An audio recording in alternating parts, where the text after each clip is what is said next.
নমস্কার, আমি ক্ষুদিরাম চাকি। না, আমি ঝুলি না, ঝোলাই। সিনেমায় ক্ষুদিরাম বসুকে অপমান, রাজ চক্রবর্তীর হোক কলরবের টিজার বেরোতেই জলঘোলা। শাশ্বত অভিনীত ক্ষুদিরাম চাকি চরিত্রের সংলাপ ঘিরে বিতর্ক। ক্ষুদিরামকে অপমান করা হয়নি, সাফাই পরিচালকের।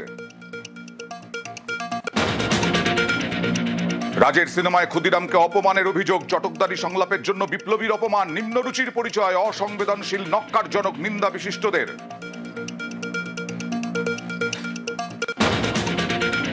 ভোটের বাংলায় এসে অনুপ্রবেশ ইস্যুতে চড়া সুর। শাহের সীমান্তে কাঁটা তারের জন্য জমি না দেওয়ার অভিযোগ তুলে তৃণমূল সরকারকে কড়া আক্রমণ কেন্দ্রীয় স্বরাষ্ট্রমন্ত্রীর। सिर्फ बंगाल में क्यों होती है?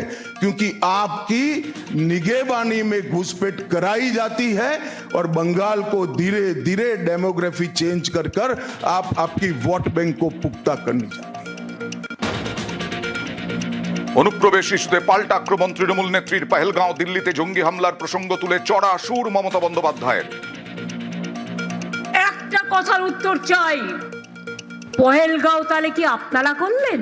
দিল্লিতে কিছুদিন আগে যে ঘটনা ঘটে গেল, অনুপ্রবেশকারী বাংলা ছাড়া কোথাও নেই, তাহলে কি আপনারা করলেন? এসআইআর এর মাঝেই বাংলায় শাহ। বাঁকুড়ার বর্জরার সভা থেকে কড়া আক্রমণ তৃণমূল নেত্রীর। আরো 1.5 কোটি নাম বাদের ছক। বাংলায় মানুষকে চরম হয়রানি তোপ মমতা বন্দ্যোপাধ্যায়ের। দুর্যোধন আর দুঃশাসনরা আসেন, বাংলায় নাকি 1.5 কোটি লোকের নাম বাদ যাবে কেন?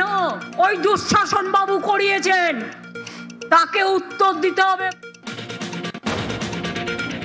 এসআইআরে আতঙ্কে মতুয়ারা। শরণার্থীদের নাগরিকত্বের আশ্বাস। অমিত শাহের নাম কেটে ভোটের আগে ফের মিথ্যে প্রতিশ্রুতি। পাল্টা তোপ মমতা বালা ঠাকুরের। ফের এসআইআরে আতঙ্কে আত্মহত্যার অভিযোগ। এবার পূর্ব মেদিনীপুরের রামনগরে 2002 তালিকায় নাম নেই। হিয়ারিং নোটিশ পেয়ে উদ্বেগ, দুশ্চিন্তায় আত্মঘাতী বৃদ্ধ, দাবি পরিবারের। মগরার পর পোলবা। বিএলএ 2 কে ঢুকতে দেওয়ার দাবিতে ফের শুনানি বন্ধ করলেন অসিত মজুমদার। বিডিওর সঙ্গে তর্কাতর্কি তৃণমূল বিধায়কের। 1.5 ঘন্টা পর শুরু শুনানি।